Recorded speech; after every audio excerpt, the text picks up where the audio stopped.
जो माहौल है उसमें जयराम महतो कहीं से भी वोट कटवा नज़र नहीं आ रहा है। अगर जो ऐसा सोच रहे हैं तो शायद वो एक दुष्प्रचार का तरीका हो सकता है। जब भी महतो की बात आएगी तो आप पेटरवार बाजार ले लीजिए या जनामोड़ का बाजार ले लीजिए, तो हमारा क्षेत्र महतो बहुल क्षेत्र है। और उस भीड़ में अगर आप बाजार में सर्वे कीजिए, अगर आप 100 आदमियों का गिनती कीजिएगा तो उसमें 70 से 80 आदमी आपको महतो मिलेंगे उस बाजार में। ये 1932 तो पहले मैं क्लियर कर दे रहा हूँ कि ये एक टैगलाइन है खतियान आधारित होने का। वो उसके पीछे एक बहुत बड़ा सोच है हमारा कि उसको कैसे इम्प्लीमेंट करना है, सिर्फ 32 पे नहीं ध्यान रखा जाए। और ये नीतियाँ जो हैं हमारे राज्य की हैं, केंद्र में हमारी बातें रखने के लिए जयराम बाबू तर्क दे ही रहे हैं। अगर इन नीतियों की बात होगी तो हम लोग विधानसभा में तो आ ही रहे हैं। जब हम लोग विधानसभा में आएंगे तो इन नीतियों पे खूब बहस होगी और हम लोग इन चीज़ों को बदलने के लिए ही आ रहे हैं। जैसे जैसे चुनाव सामने आ रही है वैसे वैसे नेताओं के अंदर गर्मी तेज हो चुकी है। आज मैं पेटरवार प्रखंड में उपस्थित हूँ और मेरे सामने JBKSS के कुछ लोग हैं, केंद्रीय कमेटी के लोग हैं, केंद्रीय सचिव जी बैठे हुए हैं, महामंत्री जी बैठे हुए हैं, प्रखंड अध्यक्ष जी बैठे हुए हैं और प्रखंड सचिव जी है। सबको किसी न किसी पद से अवगत किया गया है। मेरे साथ महामंत्री जी हैं, बात करने का प्रयास करते हैं। JBKSS की तैयारी किस प्रकार से चल रही है? चुनाव महज 10 दिन के अंदर होने वाली है, 25 तारीख को चुनाव होने वाली है। किसका ज़्यादा माहौल चल रहा है? जयराम महतो के लोग हैं। सबसे पहले जोहार और आपके तमाम दर्शकों को भी जोहार। तैयारी किस प्रकार से चल रही है पेटरवार प्रखंड में? निश्चित तौर पे पेटरवार प्रखंड आप कह सकते हैं गोमिया विधानसभा में अव्वल रहेगा। टाइगर जयराम बाबू के मैंने वोट 100% मैंने कह सकते हैं सभी जितने भी कैंडिडेट है 16 कैंडिडेट में अव्वल रहेगा, ऐसा उम्मीद है। और ऐसा बना के गए हैं पिछले 2.5 सालों से आंदोलन के दरमियान में यहाँ के लोग काफ़ी सारे जुड़े हैं, उनके विचारों को जाने हैं, उनका सोच को जाने हैं कि टाइगर बाबू किसके लिए लड़ रहे हैं दिन रात। आज फिलहाल सुने होंगे कि अभी लगभग 1 तारीख को जिस दिन नामांकन था, बिल्कुल उस दिन नगड़ी थाना के पुलिस और बोकारो जिला के जो पुलिस है वो गिरफ्तार करने के लिए आती है। तो वो गिरफ्तार के वो अपने लिए वो जो भी केस था वो अपने लिए नहीं थे, वो कहीं ना कहीं झारखंडियत के हित के लिए वो गए थे विधानसभा घेराव। उसी के दरमियान में उनके ऊपर अनेक धाराएं लगती है।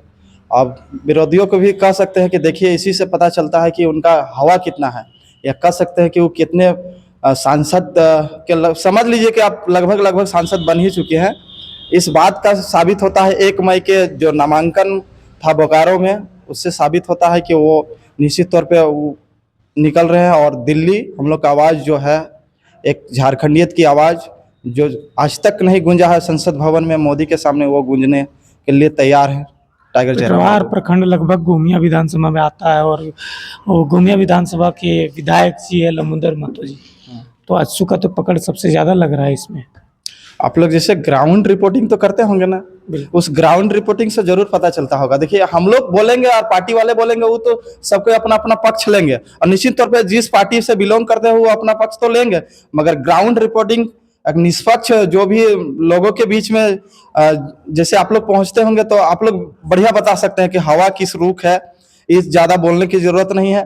खैर कोई भी हो कार्यकर्ता जिन पार्टी का हो वो अपना पक्ष तो लेंगे, मगर यकीन मानिए एक गांव में, अब प्रॉपर गांव में अगर जाइएगा गोमिया विधानसभा के पेटरवार प्रखंड में, प्रॉपर किसी भी गांव में आप जा सकते हैं, 13 पंचायत हो या 10 पंचायत हो और टोटल 23 पंचायत हो, आप जा सकते हैं, भ्रमण कर सकते हैं और उससे पता चल सकता है, उससे पता साफ चलेगा कि टाइगर बाबू एकदम सॉलिड निकल रहे हैं। अच्छा, जयराम महतो गरीब घर से थे लेकिन तुरंत इतना जल्दी उसके गैस सिलेंडर का टी-शर्ट बन जाना, बैनर पोस्ट होर्डिंग बन जाना, चाबी में जयराम महतो का सिलेंडर वाला छाप आ जाना, पैसा फिर इतना ज्यादा कहाँ से आ गया तुरंत? इन लोगों का फ्रेम है, आप लोग भी जानते होंगे, लगभग 2.5 साल से आंदोलन कर रहे हैं, पूरे झारखंड में घूम घूम के कर रहे हैं। ये लोगों का प्रेम है और लोग चाहते थे कि कोई ना कोई आए और झारखंडियत के हित का आवाज उठाए।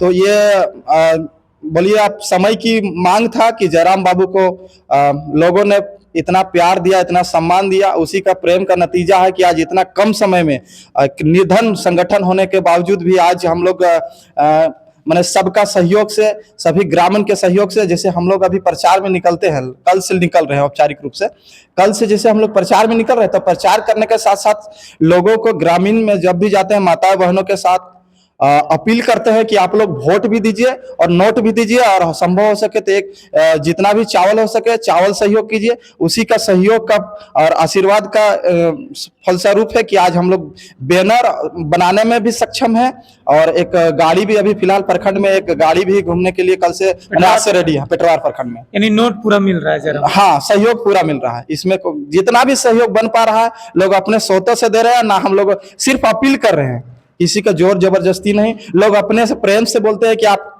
क्यूआर कोड दीजिए, फोन पे नंबर दीजिए, और लोग अपने से डाल दे रहे हैं। यानी वोट भी मिलने का अब चांस है। वोट नहीं, आप इससे साफ जाहिर होता है कि 10 बजे रात को लोग वोट के मतलब जब हम लोग जाते हैं अपील करने, उस समय लोग इस चीज को हम लोग पहले से ही चीज नहीं बताते हैं, लोग अपने से स्वतः मन से पैसा लाते हैं, जो कि हम लोग इस चीज को पहले से जानकारी नहीं देते कि हम लोग पैसा भी उस समय उठाएंगे, तो लोग अपने से पैसा भी लाते हैं। जब हम लोग किसी को नुक्कड़ सभा या जो भी मैंने बैठक करते हैं ना रात में 6 बजे 7 बजे के बाद, तो अपने से पैसा भी लाते हैं।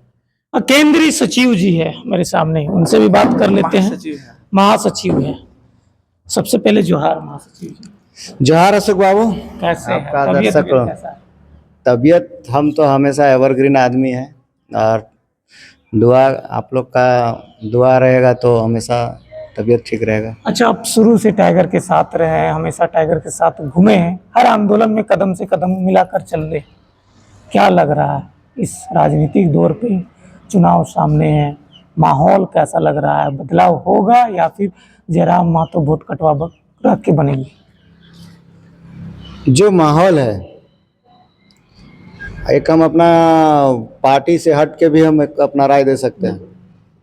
जो माहौल है उसमें जयराम महतो कहीं से भी वोट कटवा नज़र नहीं आ रहा है। अगर जो ऐसा सोच रहे हैं तो शायद वो एक दुष्प्रचार का तरीका हो सकता है, या जयराम महतो के उदय को या इसके प्रसिद्धि को या इसका नाम जो फैल रहा है उसको नहीं एक्सेप्ट कर पाने का वो अच्छा, एक चीज है, जिस तरह से आप लोग बोलते हैं जयराम महतो की पार्टी में सभी जाति के लोग हैं, सभी कौम के लोग हैं, लेकिन दूसरे पार्टी के लोग बोलते हैं कि सिर्फ एक कौम के लोग हैं जयराम महतो। लेकिन मैंने गौर किया कि अभी QR code tiger Jairam Mahato जारी किए हैं, और जितने भी चंदा दे रहे हैं सभी एक ही कौम के लोग हैं, सिर्फ महतो कास्ट के लोग ही चंदा दे रहे हैं। अगर अदर कास्ट के लोग जुड़े हैं तो फिर चंदा क्यों नहीं दे रहे हैं? देखिए, आप इसको, हम चुनाव में तो जातिगत समीकरण रहता ही है, झारखंड रहे चाहे देश रहे, पिछले 70 साल की राजनीति में इसी बात को स्थापित करने का जद्दोजहद किया गया है। वो लोगों ने जो हमारे पिछले जो सत्ता में थे उन्होंने क्या किया, उनका उपलब्धि यही रहा कि जातिगत समीकरण को जिंदा रखा है। उन्होंने राजनीति को ऐसा बना दिया है जो जाति के का ठप्पा लग चुका है राजनीति पे। लेकिन ये कहीं ना कहीं भ्रम टूटना चाहिए। और जयराम महतो के इंटरव्यू में आप कभी भी सुनते भी होंगे, बोलते भी होंगे कि हम लोग एक नए आइडियोलॉजी को सेट करने आए हैं। तो अगर इस तरह का किन्हीं का विचार है या ऐसा सोचते हैं तो वो भ्रम है। और हाँ, अगर कोई समर्थक भी ऐसा सोच रहे हैं या कुछ लोग ऐसे हैं जो जयराम महतो के जातिगत कारणों से इनके साथ नहीं आना चाहते, तो मैं उनसे निवेदन करूंगा कि ऐसी कोई बात नहीं है। ये एक बहुत 70 साल से आपके दिमाग में बैठाया गया है, सोची समझी साजिश है ये, लोगों पर शासन करने का, ताकि उनको अंग्रेजों ने कहा, एक कहावत था ना कि अंग्रेज कैसे शासन किए थे, फूट डालो राज करो। तो अंग्रेज तो चले गए, विदेशी थे तो उनका फूट डालने का अलग नियम था, पर हमारे पास जब वो चले गए, लेकिन उसके बाद भी उस मानसिकता के लोग रह गए जो चाहते हैं कि हम हमेशा सर्वश्रेष्ठ बने रहें, लोगों पे शोषण करते रहें, शासन करते रहें। तो उसके लिए अब उनके पास क्या उपाय है? अब ये तो नहीं कह सकते हैं ना कि हम गुलाम बना के, अब तो लोकतंत्र हो गया है। तो उनके पास एक नया समीकरण है, नया टूल है, जाति वाला खेल, जाति कार्ड खेलते हैं। तो ऐसा नहीं है कि जयराम महतो के समर्थन में दूसरे लोग नहीं है, बहुत सारे लोग हैं जो हमसे संपर्क कर रहे हैं कि भैया हम आपके साथ हैं। लेकिन फिर चंदा क्यों नहीं दे रहे हैं? आ रहे हैं इस बात पे कि कोई कह रहे हैं कि चंदा। अब अगर हमारे आदिवासी समुदाय का बात करें तो एक बात बताइए, क्या आदिवासी समुदाय का आर्थिक समीकरण जो है क्या इस योग्य है क्या हमारे पुरानी पार्टियों ने आदिवासियों को उस लायक बना के छोड़ा है? बिल्कुल नहीं है। लेकिन रवानी भी जुड़े हुए हैं, जेबी केसेस में मुस्लिम समुदाय के लोग भी जुड़े हुए हैं, अच्छे लोग हैं, खानदानी अच्छा खासा है, तो देखिए, मतलब कि मिडिल फैमिली से एक चीज और बता रहे हैं, थोड़ा सा इस बारे में हम यही कहेंगे, हमने पहले भी एक बहुत बातें कहते रहे हैं कि जब भी महतों की बात आएगी तो आप पेटरवार बाजार ले लीजिए या जनामोड़ का बाजार ले लीजिए, तो हमारा क्षेत्र महतो बहुल क्षेत्र है। और उस भीड़ में अगर आप बाजार में सर्वे कीजिए, अगर आप 100 आदमियों का गिनती कीजिएगा तो उसमें 70 से 80 आदमी आपको महतो मिलेंगे उस बाजार में। तो ऑब्वियस बात है कि जब भी चंदा देने की बात आएगी तो उनका संख्या ज़्यादा होगा। और एक कह सकते हैं कि हमारा ट्रेंड है, बन गया है कि चंदा दो पोस्ट करो, इसमें हमारे जो नवयुवक लोग हैं वो ज़्यादा है, संख्या ज़्यादा है, इसलिए उनका पोस्ट वगैरह कमेंट वगैरह दिख जाता है। लेकिन और भी लोग करते हैं, अब वो करते हैं चंदा लेकिन वो दिखाते नहीं हैं। अच्छा, एक चीज बता दीजिए। इसी में आपका एक बात और बता रहे हैं कि आप जैसे जातिगत का जो जड़ इतना फैला हुआ है, अगर दूसरा जात का कोई आदमी चंदा देता है तो हो सकता है कि उसके जात में जो कुछ लीडर है, पुराने लीडर है, हो सकता है उनको दबाएं, कुछ बोले, तो अपनी कारण से वो नहीं दिखाते हैं, लेकिन समर्थन तो है क्योंकि हमारे साथ लोग हैं। अच्छा, एक सवाल और है कि लोग जयराम महतो को क्यों वोट देंगे और दूसरे नेता और जयराम महतो में क्या अंतर आप देख रहे हैं? जयराम महतो भी वही बात कर रहे हैं 1932 का, जबकि हेमंत सोरेन भी वही बात किए थे 1932 का नियोजन का, लेकिन कुछ हुआ नहीं। फिर जयराम महतो भी वही मुद्दा लेकर आए, तो जो लोग जयराम महतो को क्यों वोट करेंगे? देखिए, 1932 तो पहले मैं क्लियर कर दे रहा हूँ कि ये एक टैगलाइन है खतियान आधारित होने का, उसके पीछे एक बहुत बड़ा सोच है हमारा कि उसको कैसे इम्प्लीमेंट करना है, सिर्फ 32 पे नहीं ध्यान रखा जाए। और जो दूसरे लोग या हमारे हेमंत सर जो लाए थे, हेमंत भैया की 1932 के राजनीति पे वो भी आए, पर वो इम्प्लीमेंट नहीं कर पाए। आपने कहीं आपको नीतियों से ऐसा लगा कि जानबूझ के आप उस चीज़ को टांगना चाह रहे थे, फंसाना चाह रहे थे, उसको क्लियर आप करना नहीं चाह रहे थे। इन सब से हम लोगों को नाराज़गी है। हम लोगों ने पढ़े लिखे हैं तो हम लोगों ने इस चीज़ को महसूस किया कि आज इतने साल से हमारे साथ ठगी क्यों हो रहा है। अगर हम निजी तौर पे अपना एक उदाहरण दें तो एक एग्ज़ाम ही हुआ था अभी CGL का, 2016 की वैकेंसी थी, 8 साल बाद एग्ज़ाम होता है 2024 में, 8 घंटे में वो परीक्षा रद्द हो जाती है। अब बताइए कि इस ऐसे किसी के साथ जो जीवन का एकदम स्वर्ण काल में हो, अपना उम्र के स्वर्ण काल में हो, और उस समय उसके साथ धोखा हो जाए, तो क्यों नहीं सत्ता के खिलाफ में खड़ा होगा, क्यों नहीं उसके अंदर आक्रोश होगा। जयराम महतो के साथ यही कहानी है, वो भी हमारा साथी है, उसके साथ भी वो हमारा दर्द को समझता है। तो चलिए, केंद्रीय अध्यक्ष, सॉरी प्रखंड अध्यक्ष जी है, इनसे भी बात कर लेते हैं। केंद्रीय सचिव, प्रखंड उपाध्यक्ष, क्या तैयारी है? तैयारी ठीक है, जयराम महतो के पक्ष में जीतने का चांस है? जीतने का 100% चांस है। 100% चांस। 100%। लेकिन पैसा नहीं है, दूसरे पार्टी पैसा छीटेंगे, चुनाव सामने आएगा तो लेकिन जयराम महतो के पास पैसा नहीं है। पैसा लोग सहयोग कर रहे हैं, पैसा तो नहीं है। ठीक है, बताइए। हमारे पास पैसा नहीं है, हमारे पास लाख नहीं है, लेकिन हमारे पास साख है, हमारे पास जन समर्थन है, और वोट जन समर्थन से आता है, पैसा से लेकिन बिक भी जाता है, इतना याद। अरे अब कितना खरीदिएगा इस बार, अब कितना बार बिकिएगा, अब नहीं बिकेंगे लोग नहीं बिकेंगे अब।